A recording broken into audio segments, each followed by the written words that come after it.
الحمد لله نحمده ونستعينه ونستغفره ونؤمن به ونتوكل عليه ونعوذ بالله من شرور أنفسنا ومن سيئات أعمالنا من يهده الله فلا مضل له ومن يضلله فلا هادي له ونشهد أن لا إله إلا الله وحده لا شريك له ونشهد أن سيدنا ومولانا محمدا عبده ورسوله وبارك وسلم تسليما كثيرا كثيرا.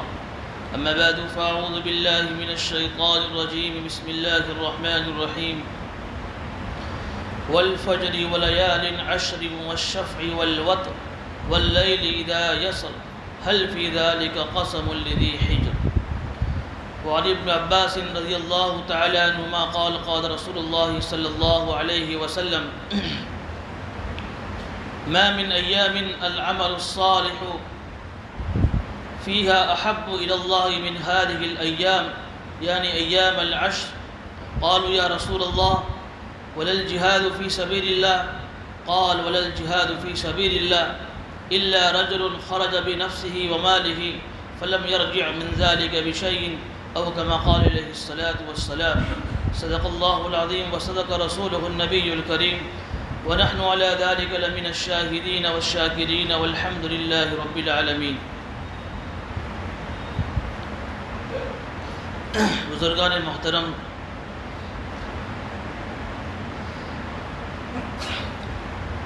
چونکہ آئندہ کل جو رات آئے گی وہ چاند رات ہے، یعنی ذی الحجہ کی رات ہوگی، اور جمعہ سے ذی الحجہ کا مہینہ شروع ہو جائے گا. اس لیے مناسب یہ معلوم ہوا کہ آج کے اس مجلس میں قرآن کریم کی تفسیر کے بجائے اس مہینے کے تعلق سے کچھ فضائل حضرات کے سامنے عرض کیے جائیں، اس لیے کہ ہمارے سامنے شب برات کی فضیلت ہے. تو 15ویں شعبان کی رات کو عبادت کرنا اور اس تعلق سے کچھ اللہ کے سامنے رونا دھونا ہو جاتا ہے. حالانکہ شب برات کی جو احادیث میں فضائل آئے ہیں وہ اتنے اونچے درجے کے نہیں ہیں، لیکن چونکہ ایک برسوں سے معمول ہے کہ لوگ شب برات میں یعنی 15ویں شعبان کی رات کو خصوصی اہتمام کرتے ہیں عبادت کا. اس طریقے سے ایک رات آتی ہے جس کو ہم کہتے ہیں شب معراج. اس کے اندر بھی لوگوں کا خصوصی اہتمام ہوتا ہے رات میں جاگنے کا، عمل کرنے کا. حالانکہ پوری حدیث کے ذخیرے میں کوئی حدیث آپ کو اس رات کے سلسلے میں نہیں ملے گی. اور پھر 27 رجب کا روزہ رکھا جاتا ہے جس کو ہزارویں کا روزہ کہا جاتا ہے، اور اس کے فضائل بیان کیا جاتا ہے. حالانکہ اس کی بھی حدیث میں کوئی فضیلت نہیں ہے، لیکن چونکہ بچپن سے ایک بات ہم سن رہے ہیں اور بہت ساری باتیں جو ہم اپنے باپ داداؤں کے زمانے سے سنتے چلے آ رہے ہیں، اس پہ ہمارا عمل چل رہا ہے. اب یہ جو مہینہ آپ حضرات کے سامنے آ رہا ہے، اس کا پہلا دن جمعہ سے شروع ہوگا، اکثروں کے سامنے اس کے فضائل نہیں ہوں گے. اس لیے حالانکہ قرآن اور حدیث میں مختلف موقع پر اس کے فضائل بیان کیے گئے، جسے میں نے ابھی آپ حضرات کے سامنے قرآن کریم کی 30ویں پارے کی جو سورت پڑھی والفجر ولیال عشر، اس سورت کی شروع کی آیتوں میں اللہ رب العزت نے کچھ قسمیں کھائی ہیں. والفجر، فجر کی قسم. ابھی فجر سے کیا مراد ہے جب اس سورت کی تفسیر آئے گی اس ضمن میں بتایا جائے گا اس میں کیا کیا قول ہے. پھر آگے قسم کھائی ولیال عشر، 10 راتوں کی قسم. آگے قسم کھائی والشفع والوتر، جفت کی اور جو ہے ایک ہی سنکھیا اور ایک ہی سنکھیا کی قسم کھائی. اب اس سے کیا مراد ہے وہ اس وقت عرض کیا جائے گا. ولیال واللیل اذا یسر، اور رات کے جب جانے لگے. یہ چند قسموں میں سے ایک قسم اللہ نے کھائی کی دوسرے نمبر کی آیت میں ولیال عشر، قسم ہے 10 راتوں کی. اب اس سلسلے میں مفسرین حضرات کی رائے میں اختلاف ہو گیا کہ یہاں 10 راتوں سے مراد کیا ہے. دیکھیے یہاں رات بول کر دین مراد لیا ہے، چونکہ اسلامی تاریخ میں رات پہلے آتی ہے. جیسے کل جب چاند ہو جائے گا تو رات پہلے آئے گی اور پھر دن بعد میں آتا ہے. اس لیے رات اصل ہونے کے حساب سے یہاں راتوں کی قسم کھائی، حالانکہ یہاں دین مراد ہے، قسم ہے 10 دنوں کی۔ اب مفسرین کے نزدیک اختلاف ہو گیا کہ بھئی یہ 10 دن کون سے ہیں۔ بعض مفسرین یہ کہتے ہیں کہ بھئی رمضان المبارک کا جو آخری عشرہ ہے، اس کے آخری جو 10 دن ہیں، ان 10 دنوں کی اللہ نے قسم کھائی۔ بعض مفسرین کہتے ہیں کہ یہاں 10 دنوں سے مراد ذی الحجہ کے 10 دنوں کی اللہ نے قسم کھائی۔ تو اس سلسلے میں علامہ ابن تیمیہ رحمۃ اللہ علیہ کا جو قول ہے، یہ ایک فیصلہ کن جواب ہے ان کا، جس کو علماء نے اختیار کیا ہے کہ دیکھیے دنوں کے اعتبار سے تو ذی الحجہ کے 10 دن یہ تمام دنوں میں سب سے افضل ہے، اور رات کے اعتبار سے رمضان المبارک کی آخری عشرے کی راتیں افضل ہے۔ اس کی وجہ انہوں نے یہ لکھی، چونکہ ان 10 دنوں میں جو ایک دن آتا ہے جس کو 9 ذی الحجہ کے اندر ہم کہتے ہیں عرفہ کا دن، یہ عرفہ کا دن وہ دن ہے جو سال کے کسی دن میں نہیں آتا ہے، اور اس دن کی تمام دنوں پر اللہ نے فضیلت بیان کی عرفہ کے دن کی، اور یہ دن اس 10 دنوں میں آتا ہے، اس لیے اس 10 دن کی فضیلت زیادہ ہے۔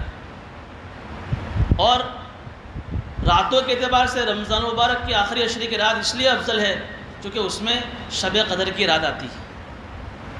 ایک تو یہ توجیہ بیان کی گئی اس 10 دنوں کی فضیلت کی کہ اللہ رب العزت ان 10 دنوں کی قسم کھا کر ہمارے سامنے اس کی اہمیت کو بیان کر رہا ہے کہ قسم ہے ان 10 دنوں کی۔ علامہ ابن حجر عسقلانی رحمۃ اللہ علیہ جو بخاری شریف کی شرح لکھنے والے ہیں فتح الباری کے نام سے، انہوں نے بڑی عجیب بات لکھی ہے کہ دیکھیے ان 10 دنوں کی اللہ رب العزت نے قسم کیوں کھائی، اور ان 10 دنوں کی فضیلت عام دنوں کے مقابلے میں یہاں تک کہ رمضان المبارک کے دنوں میں بھی یہ 10 دن کیوں افضل ہو گئے دنوں کے اعتبار سے۔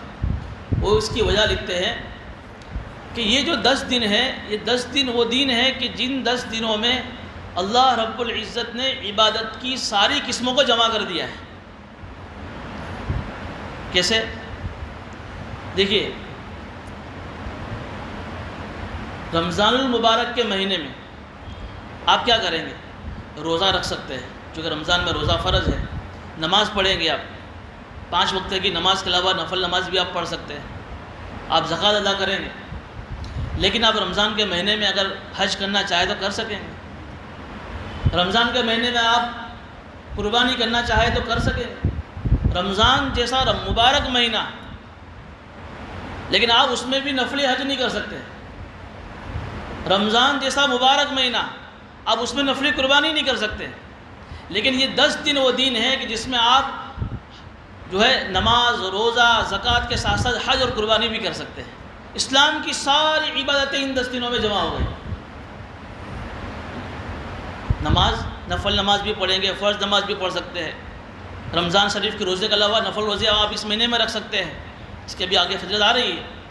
آپ جو ہے اس مہینے میں صدقہ خیرات یا آپ کی زکوٰۃ باقی، آپ زکوٰۃ بھی دے سکتے ہیں، حج کر سکتے ہیں، قربانی آپ اس مہینے میں کر سکتے ہیں۔ اسلام کی ساری عبادتیں اس مہینے میں جمع ہو گئی، اس لیے یہ 10 دن یہ بڑی اہمیت کے حامل ہے، جس کی قرآن کریم میں اللہ نے قسم کھائی ہے، وَلَيَالٍ عَشْرٍ، اور قسم ہے 10 دنوں کی۔ اب بخاری شریف کی روایت سنی، ابھی میں نے آپ حضرات کے سامنے پڑھی، جس کے راوی ہے عبداللہ ابن عباس رضی اللہ تعالیٰ عنہما ہے، فرماتے ہیں کہ سال کے کسی دن میں ما من ایام العمل الصالح فیہا احب الی اللہ من هذه الایام، یعنی ایام العشر، کہ سال کے کسی بھی دن میں اللہ کو نیک عمل کرنا اتنا پسند نہیں جتنا ان 10 دنوں میں اللہ کو نیک عمل کرنا پسند ہے۔ نیک عمل سے مراد کوئی بھی آپ عمل کریں، قرآن کی تلاوت، نفل نمازیں، فرض نمازیں، زکوٰۃ، صدقہ خیرات، کوئی بھی آپ عمل کریں، ان 10 دنوں میں اللہ کو وہ عمل اتنا پسند ہے جتنا عام دنوں میں وہ عمل پسند نہیں، نیک عمل۔ اب جب یہ اتنی بڑی فضیلت صحابہ کرام نے سنی تو فوراً صحابہ کرام نے سوال کیا، قالوا یا رسول اللہ ولا الجہاد فی سبیل اللہ، یا نبی اللہ کہ کیا اللہ کے راستے میں جہاد کرنے سے بھی افضل ہے؟ فرمایا کہ ہاں، ان 10 دنوں میں قرآن کریم کی تلاوت کرنا یہ اللہ کے راستے میں جہاد کرنے سے بھی افضل ہے۔ ان 10 دنوں میں روزے رکھنا، نفلی خیرات کرنا یا کوئی بھی عمل کرنا یہ اللہ کے راستے میں جہاد کرنے سے بھی افضل ہے۔ ہاں وہ آدمی جو اللہ کے راستے میں نکلا ہو اپنے جان کو لے کر، اپنے مال کو لے کر، اور راہ خدا میں شہید ہو گیا ہو تو پھر تو اس کا مقام بڑا اونچا ہے۔ تو بخاری شریف کی روایت سے بھی ان 10 دنوں کی اہمیت کا ہمیں پتہ چلتا ہے کہ ان 10 دنوں میں نیک عمل کی اللہ کے یہاں کتنی بڑی فضیلت ہے۔ یوں سمجھیے علماء فرماتے ہیں کہ اللہ نے ہمیں سیزن کے 2 موقع دیے ہیں۔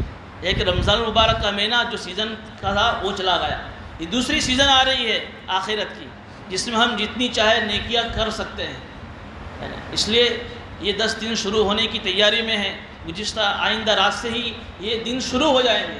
اس لیے ابھی سے اپنی زندگی کی ترتیب بنائی دین کی، کہ ہمیں اس 10 دنوں کو اور اس مہینے کو فضولیات میں اور اپنی لغویات میں ضائع نہیں کرنا ہے۔ جتنا ہو سکے دکان پر بیٹھے بیٹھے تسبیح کا اہتمام، تلاوت کا اہتمام جو آپ سے ہو سکے، کوئی ضروری نہیں کہ کوئی فکس عمل آپ کریں، بلکہ آپ سے جتنا ہو سکے آپ ان 10 دنوں میں اللہ رب العزت کی عبادت کا اہتمام کیجیے۔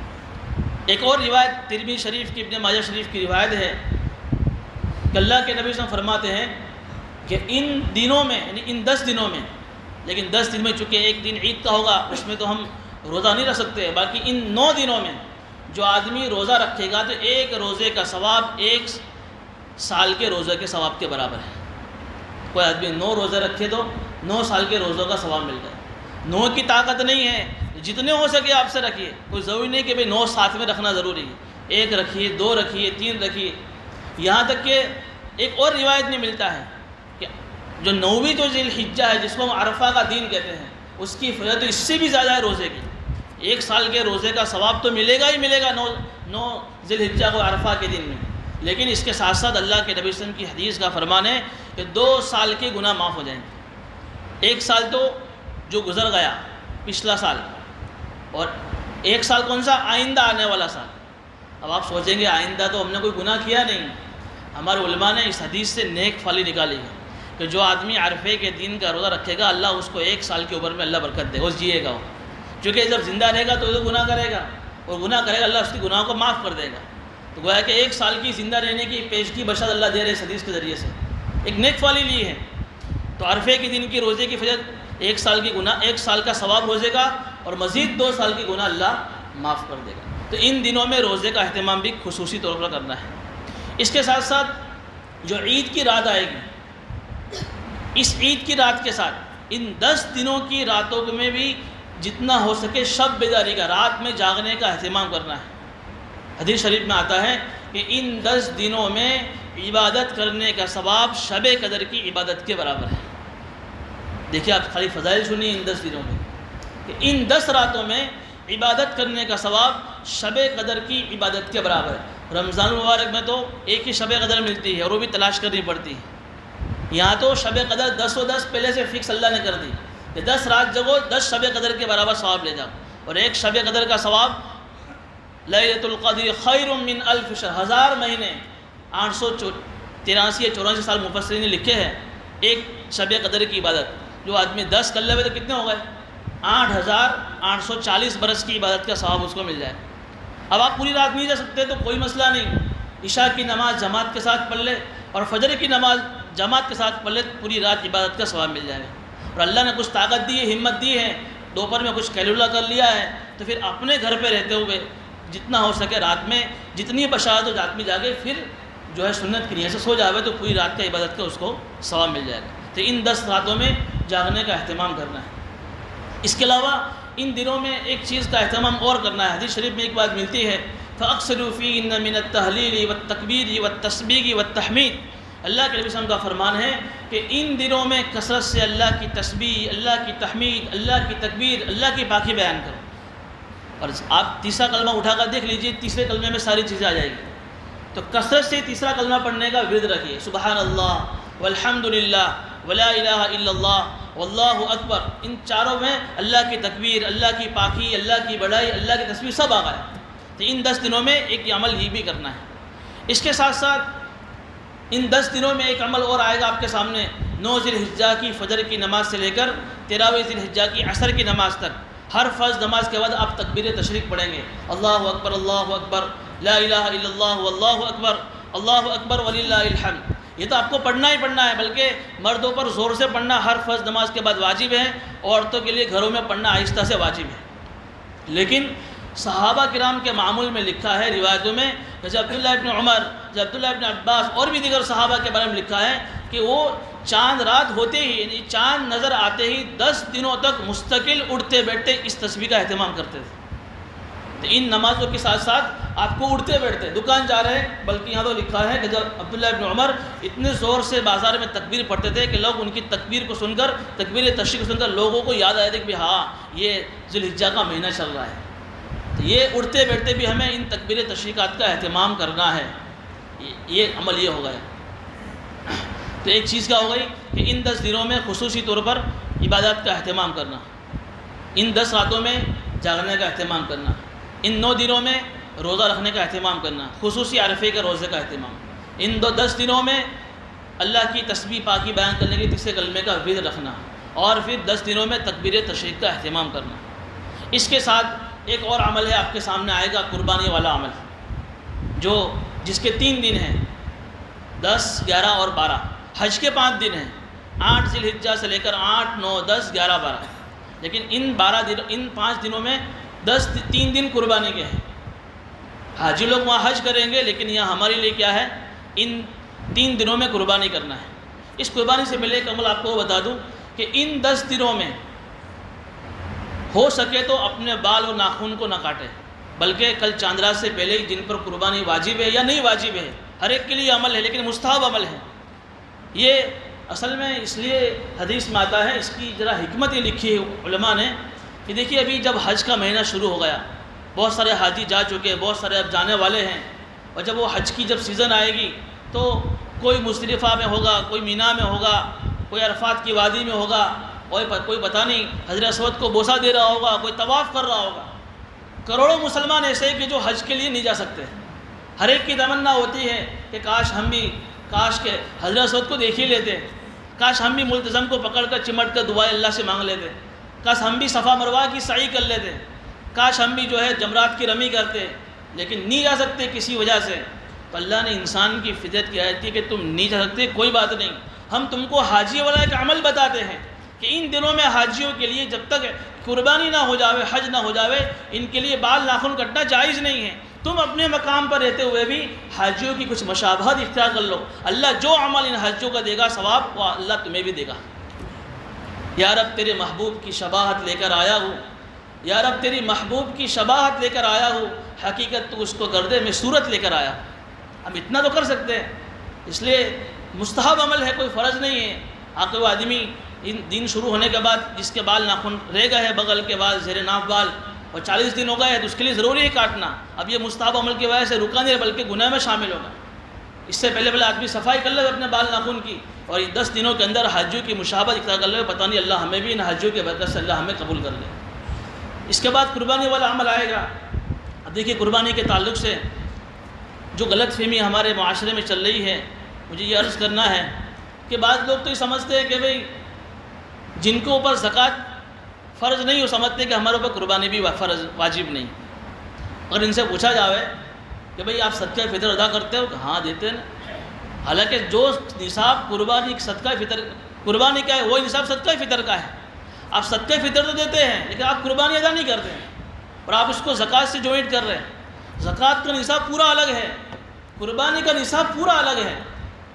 اصل میں دین ہی بیچارہ ایک ایسا رہ گیا ہے کہ ہر آدمی اپنے بارے میں فیصلہ کر لیتا ہے کہ مجھے کیا کرنا ہے۔ دین ایک ایسا رہ گیا ہے کہ ہر آدمی اپنے بارے میں سوچ لیتا ہے کہ دین کا کون سا یہ مسئلہ ہے اور میرے بارے میں کیا دین کا حکم ہے۔ جیسے عام طور پر یہ کرسیوں کا معاملہ چلا ہے، لوگ بیمار ہو گئے، کوئی ایسا عذر آ گیا، اب اپنے اعتبار سے طے کر لیا کہ بھئی میرے لیے کون سا عذر ہے کہ میں کرسی پہ بیٹھ کر نماز پڑھ سکتا ہوں۔ مفتیان کرام سے جا کر یا اس کے ماہر جا کے پوچھے کہ بھئی کون سی مجبوری میں آپ کرسی پہ بیٹھ کر نماز پڑھ سکتے ہیں؟ تھوڑا سا پیر میں درد ہو گیا، آپ کرسی پہ بیٹھ کر نماز پڑھ لی، آپ کی نماز نہیں ہوگی۔ تو کوئی بھی ایسا عمل یا کوئی بھی ایسا دین کا حکم آ جاوے یا کوئی ایسی مجبوری آ جاوے اور آپ کے لیے دین پر عمل کرنا رکاوٹ ہو رہا ہو، تو آپ پوچھیے، فاسألوا اہل الذکر، علماء کرام سے پوچھیے، ان کنتم تعلمون، اگر تم نہیں جانتے ہو وہ آپ کو بتائیں گے۔ لیکن یہ کیا کہ آپ ہر چیز میں اپنے بارے میں فیصلہ کر لیں۔ بہرحال تو قربانی کے سلسلے میں یہ وضاحت آپ کے سامنے اس لیے عرض کرنی ہے کہ دیکھیے بہت سارے لوگ قربانی نہیں کرتے اور کرتے بھی ہے تو گھر کے اندر سے ایک ممبر کر لے ہوئے تو پورے گھر کی طرف سے ادا ہو جائے گا ایسا سمجھتے ہیں، حالانکہ یہ ایسا نہیں ہے۔ سب سے پہلے آپ قربانی کا اور زکوٰۃ کا نصاب سمجھیے۔ شریعت نے جو ایک بیسک اصول بتایا ہے زکوٰۃ کے سلسلے میں وہ یہ ہے کہ بھئی کوئی ایسا مال جو بڑھنے والا مال ہو، بڑھوتری جس مال میں ہوتی ہو۔ اب دو مال ایسے ہیں کہ جس میں بڑھوتری ہوتی ہے، جس کو اللہ نے بڑھوتری کے لیے ہی پیدا کیا ہے، سونا اور چاندی۔ آپ کے پاس ہے، چاہے آپ کے اندر اس کو بیچنے کی نیت ہے کہ نہیں، چاہے آپ نے اس کو انویسٹ کے لیے رکھا ہے گھر میں، پہننے کے لیے رکھا ہے یا بیچنے کے لیے رکھا ہے، اللہ نے اس کو ایسا پیدا کیا ہے، عجیب اللہ کا نظام ہے۔ جب سے اللہ نے اس کو بنایا ہر ایک کی محبت اس میں وابستہ ہے، اور کبھی بھی اس کی ڈی ویلیوشن نہیں ہوئی، کبھی بھی اس کی ویلیو گھٹی نہیں ہے۔ کرنسی کی نوٹوں کی گھٹ جائے گی جیسا کہ آپ نے دیکھا، لیکن کبھی بھی سونے چاندی کی ویلیو نہیں گھٹے گی۔ تو سونا چاندی اللہ نے بنایا اسی لیے کہ بھئی اس کو اللہ نے سامان خل کی، مطلب کہ اس میں بڑھوتری ہی بڑھوتری ہے۔ آپ نے اس کو اگر گھر میں رکھ لیا تو آپ کبھی نقصان میں نہیں جائیں گے۔ تو ایک تو سونا چاندی کسی کے پاس ہو، دوسری چیز ہے سامان عرفی جس کو بولتے ہیں کرنسی، نوٹ، نقیش رقم، یہ بھی ایک ایسی چیز ہے کہ بھئی یہ جو بڑھنے کے لیے ہے۔ تیسری چیز ہے کہ آپ کے پاس کوئی ایسا مال ہے جس مال میں آپ نے تجارت کی نیت کی ہے، تو مال تجارت، بزنس مال، یہ مال اگر آپ کے پاس ہے تو پھر یوں سمجھے کہ آپ کے اوپر روز یہ سونا چاندی، یہ کیش رقم یا یہ مال تجارت، یہ پھر یہ جو نصاب ہے 52.5 تولہ چاندی جس کو 612 گرام کے اندر کہا گیا اور 7.5 تولہ سونا، تو آپ کے اوپر زکوٰۃ فرض ہو جائے گی۔ لیکن ایک چیز اور ہے جو قربانی کے نصاب میں ہے، اگر آپ کے پاس چلو مانو کہ سونا چاندی نہیں ہے اس لیے آپ کو زکوٰۃ نہیں ہے، آپ کے پاس کیش رقم نہیں ہے آپ کے پاس زکوٰۃ نہیں ہے، آپ کے پاس مالی تجارت بھی نہیں ہے آپ کے پاس زکوٰۃ نہیں ہے، برابر ایسے آپ پر زکوٰۃ نہیں آئے گی۔ لیکن آپ کے پاس اپنے گھر میں یا اپنے پاس ضرورت سے کوئی ایسا زائد سامان رکھا ہوا ہے جو سال بھر میں بھی کبھی استعمال نہیں ہوتا ہے، جیسے آج کل گھروں میں جو شوکیس میں جو برتن ہوتے ہیں اسٹیل کے اور یہ پتہ نہیں پیتل کے، جو سال بھر میں کبھی استعمال نہیں ہوتے ہیں، یا گھر میں آپ نے بہت بڑا LED ٹی وی لگا رکھا ہے جو ضرورت میں داخل ہی نہیں ہے بلکہ گناہ کا کام ہے، اس کی قیمت، یا آپ کے پاس ایک سے زائد موبائل ہے، ایک سے زائد گاڑی ہے جو ضرورت کی نہیں ہے، ضرورت مگر آتی ہے تو وہ ضرورت میں داخل ہے، ایک سے زائد گاڑی ہے، ایک سے زائد موبائل ہے، یا ایک سے زائد آپ پر پلاٹ ہے، ایک میں آپ رہ رہے مکان میں دوسرا پلاٹ آپ کا خالی پڑا ہے، یہ سب زائد چیزیں ہیں، اگر ان کی ویلیو، ان کی قیمت 612 گرام چاندی جس کی آج کے حساب سے تقریباً 37,000 روپے کے آس پاس قیمت بیٹھتی ہے، اتنی قیمت کے اور آپ کے پاس کوئی زائد مال گھر میں رکھا ہوا ہے، چاہے آپ کی جیب میں 1 روپیہ بھی نہیں ہے، آپ پر قربانی واجب ہو جائے گی۔ اور عجیب بات یہ ہے کہ قربانی میں، زکوٰۃ میں تو سال پورا ہونا ضروری ہے، لیکن قربانی میں سال پورا ہونا بھی ضروری نہیں ہے۔ 3 دن میں جو قربانی کے ہیں، ان 3 دنوں میں آخری جو تیسرا دن ہے اس میں غروب آفتاب سے 1-2 گھنٹے پہلے بھی آپ کو اتنا مال آ گیا، آپ پر قربانی واجب ہو گئی۔ تو یہ قربانی کا نصاب ہے، یہی نصاب صدقہ فطر کا ہے۔ تو آپ جب صدقہ فطر نکالتے ہیں تو یہ نصاب اگر کسی کے پاس ہے اس پر قربانی بھی واجب ہے، اس لیے یہ قربانی کے نصاب کو سمجھیے۔ اس لیے گھر کے اندر جتنے بھی بالغ مرد ہیں یا عورت ہیں اور جو صاحب نصاب ہے جس پر قربانی کا نصاب پورا ہو جاتا ہے اپنا جو دیوا مائنس کرنے کے بعد، قرض مائنس کرنے کے بعد، تو گھر کے ہر ان فردوں پر قربانی آئے گی۔ گھر کے کسی بھی ایک آدمی کے، کسی گھر کے وڈیل کے ایک قربانی میں ایک جانور یا ایک حصہ لکھا دینے سے تمام گھر والوں کی طرف سے کافی نہیں ہوگا۔ جو حضرات نہیں جانتے آپ ان تک یہ بات پہنچائیے کہ بھئی قربانی کا نصاب کیا ہے اور اس کے لیے کیا ضروری ہے۔ تو ایک چیز تو یہ تھی۔ دوسری چیز کہ قربانی کا جو جانور ہے یہ جانور تازہ موٹا ہونا چاہیے، ایسا نہیں کہ بھئی لاگر اور دبلا پتلا آپ لیا ہے، سستے بھاؤ کا آپ لیا ہے اور آپ قربانی کر رہے ہیں، بلکہ کتابوں میں لکھا ہے کہ اپنا قربانی کا جانور تازہ موٹا ہو۔ جو شیخ الہند رحمۃ اللہ علیہ کا معمول تھا، یہ جن کو انگریزوں نے یہ دیش کی آزادی کے اندر جو مالٹا کی جیل میں بھیجا تھا، کالا پانی کی جو سزا دی تھی، جو شیخ الہند رحمۃ اللہ علیہ، ان کے متعلق لکھا ہے کہ جس دن عید کا دن ہوتا تھا اسی دن آئندہ سال کے لیے بکرا خرید لیتے تھے، قربانی کا جانور خرید کر اپنے گھر پر لے آتے تھے اور سال بھر اس کو اپنے ہاتھوں سے چارہ کھلاتے تھے، اور جب 2 مہینے جب باقی ہوتے تھے تو اس کو دودھ جلیبی کھلاتے تھے۔ وہ اتنا مانوس ہوتا تھا حضرت سے کہ جب حضرت اپنے گھر سے اپنے کلاس میں سبق پڑھانے لے جاتے تھے تو پیچھے پیچھے وہ بھی آتا تھا، جب وہ کلاس میں جاتے تھے باہر بیٹھ جاتا ہو، جب حضرت باہر نکلتے تو حضرت کے پیچھے پیچھے اپنا گھر آ جاتا تھا، اتنا قربانی کے بکرے کو مانوس کرتے تھے۔ اور پھر جب قربانی کا دن آتا تھا اس کو اپنے ہاتھوں سے چھری چلاتے تھے اور حضرت کی آنکھوں سے آنسو نکلتے تھے۔ یہی اصل قربانی کی روح ہے۔ صرف یہ کہ بھئی اللہ معاف کرے کہ آج تو یہ مجبوری ہو گئی کہ پتہ نہیں کیا ہے کہ ہم حصے والی قربانی دے دیں، بھئی کون کرے، کون یہ سب مغز ماری کرے، گھر میں بکرا لاوے نہ گھر میں پاڑا لاوے نہ اور پھر اس کو چارہ کھلاوے نہ، گھر کی عورتیں بھی بیچاری تھک جاتی ہیں، پتہ نہیں، ہمارے پاس ٹائم نہیں۔ آپ ذرا قربانی کی روح کو ذرا یاد کیجیے۔ ہم سب ان حضرت ابراہیم علیہ السلام کے جو واقعات ہیں امتحان کے سب حافظ ہیں۔ ہر سال بیانوں میں ہم سنتے ہیں کہ حضرت ابراہیم علیہ السلام نے اللہ کی محبت میں جو چیزیں بھی ان کے لیے رکاوٹ بنی ہر ایک کو قربان کر دیا۔ باپ اللہ کی محبت میں رکاوٹ بنا اور باپ نے یہ کہا کہ ابراہیم تو دعوت توحید سے باز نہیں آیا تو میں تیرا سر پھوڑ دوں گا، تو یہاں سے نکل جا۔ حضرت ابراہیم علیہ السلام نے اس دین کی اور اللہ کی محبت کے خاطر اپنے باپ کو قربان کر دیا اور جیتے جی باپ کے سائے سے محروم ہو گئے۔ اللہ کی محبت میں قوم مانے آئی، قوم کی قربانی دے کر اپنے آپ کو آگ میں ڈال دیا۔ اللہ کی محبت میں اپنا وطن مانے بنا، اپنے وطن کو خیر بات کر کے ہجرت کر کے ملک شام چلے گئے۔ بڑھاپے میں اللہ نے بیٹا دیا، دودھ پیتا بیٹا دیا، 86 سال کی عمر میں ملا ہے، ابھی تو بیٹا دودھ پیتا ہے، نئی شادی دوسری بیوی سے ہوئی ہے، کہا کہ دونوں کو جنگل میں چھوڑا۔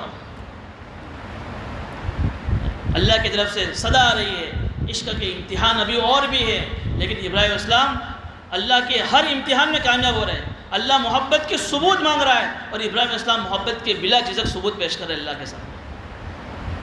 تھوڑی عمر ہوئی، چلنے کو ہوا، باپ کا سہارا بننے کے لائق ہوا، کہا کہ اس کو خواب کے ذریعے سے اشارہ دے دیا کہ ابھی اس کو ذبح کرنا ہے۔ ایک سیکنڈ کے لیے بھی باپ بیٹے نے اللہ کی سکن کے بارے میں کبھی سوچا نہیں کہ اتنا چہیتا بیٹا 86 سال کی عمر میں ملا ہے جو سہارے کے لائق ہوا ہے، اللہ کہہ رہے کہ بھئی اس کو ذبح کر دو۔ باپ بھی تیار ہے، بیٹا بھی تیار ہے۔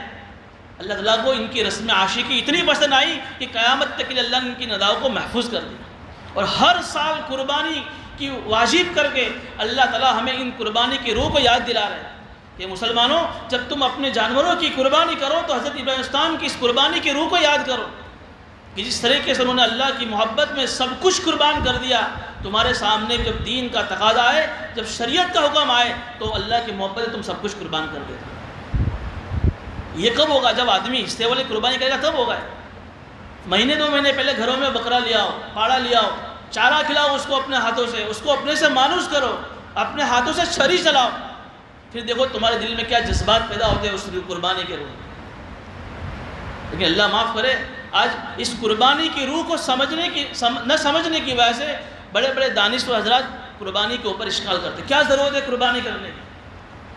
اس سے بہتر تھا کہ قربانی کے اوپر جتنے کروڑوں روپے خرچ ہو رہے ہیں، آپ اگر ان کروڑوں روپے سے کسی غریبوں کی مدد کرتے تو کتنا غریبوں کا فائدہ ہو جاتا۔ یقیناً غریبوں کی مدد کرنا بہت بڑا ثواب ہے، بلکہ اجتماعی اور انفرادی طور پر ان غریبوں کی مدد کے لیے سنستھائیں قائم کرنا، میٹنگ کرنا، مینجمنٹ کرنا، یہ ہماری اجتماعی ذمہ داری ہے۔ لیکن یہ کیا بات ہو گئی کہ ایک نیکی کی اہمیت کے لیے آپ دوسری نیکی کو گھٹا دیتے ہیں؟ آپ کو قربانی کے دنوں میں یہ چیز کیوں یاد آتی ہے؟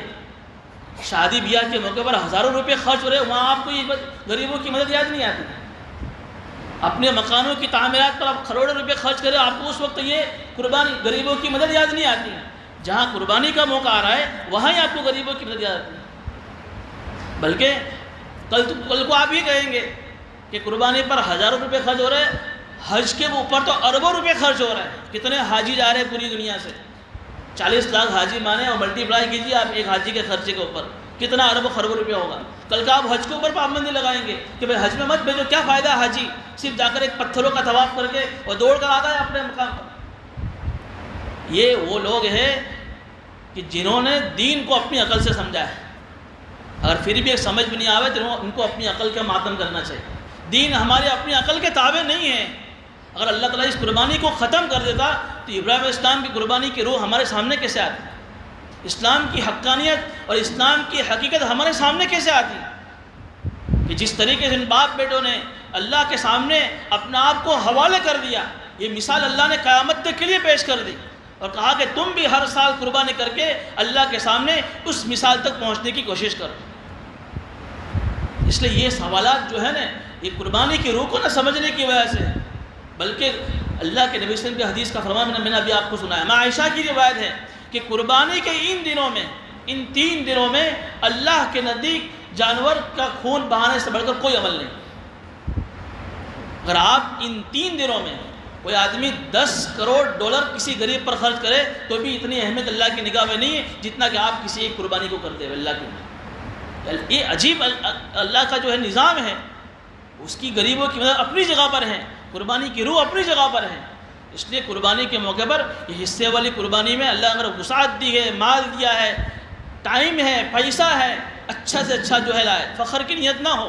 کتابوں میں لکھا ہے کہ اگر قربانی کے اندر کسی آدمی کی نیت اگر خراب ہے، دکھاوے کی نیت ہے، فخر کی نیت ہے کہ میرا بکرا اتنا تازہ موٹا ہے، اس سے بھی اچھا ہے، اس نیت کے ساتھ اگر قربانی کی تو اس کی قربانی قبول بھی نہیں ہوتی، بلکہ نہیں، اس نیت سے تازہ موٹا بکرا لیا جاوے کہ بھئی قربانی کی روح مجھے اللہ کے سامنے پیش کر۔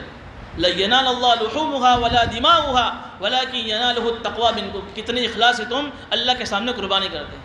بزرگوں نے یہاں تک لکھا ہے کہ اگر صحیح نیت کے ساتھ اگر قربانی کی جاوے اور قربانی اللہ کے بارگاہ میں پیش ہو جاوے، اس قربانی کا گوشت سے تقویٰ پیدا ہوتا ہے، اور اس قربانی کے گوشت میں اللہ نے روحانیت رکھی۔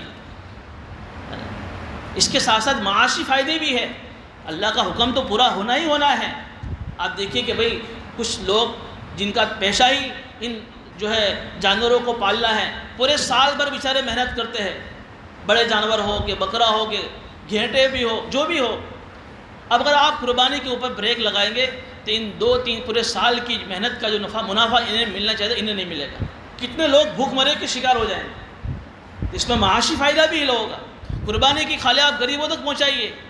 دیکھیے دشمن سمجھ رہا تھا، اس لیے دشمن نے قربانی کی کھال کی قیمت گھٹا دی، اور ہم نہیں سمجھے ہیں کیوں گھٹائے قربانی کی کھالوں کی۔ آج اس کی کوئی ویلیو نہیں ہے، حالانکہ قربانی کی کھالوں سے غریبوں کی مدد کرنے کا مقصد یہ تھا کہ ان کھالوں کو بیچ کر وہ اس قیمت سے اپنا گھر کا خرچہ پورا کرے۔ تو اور بھی بہت سارے فائدے ہیں۔ بہرحال یہ قربانی کی روح اس دن ہمیں یاد کر کے اللہ کے سامنے پیش کرتی۔ اس کے ساتھ ساتھ ان قربانی کے جانور کے تعلق سے کہ جانوروں میں کوئی عیب نہ ہو۔ اب وہ بہت سارے مسائل ہیں کہ کیا عیب ہے، کوئی ایسا عیب جس عیب کی وجہ سے اس جانور کا فائدہ ختم ہو جائے۔ ایسا کانا ہے کہ اب دیکھ نہیں سکتا اور چارہ نہیں کھا سکتا، ایسا لنگڑا ہے کہ پاؤں زمین رکھ کر چل نہیں سکتا ہے، ایسی دم کٹا ہوا جانور ہے، کان بالکل چیرا ہوا ہے، چاروں بھاگ کان کے کٹ گئے ہیں۔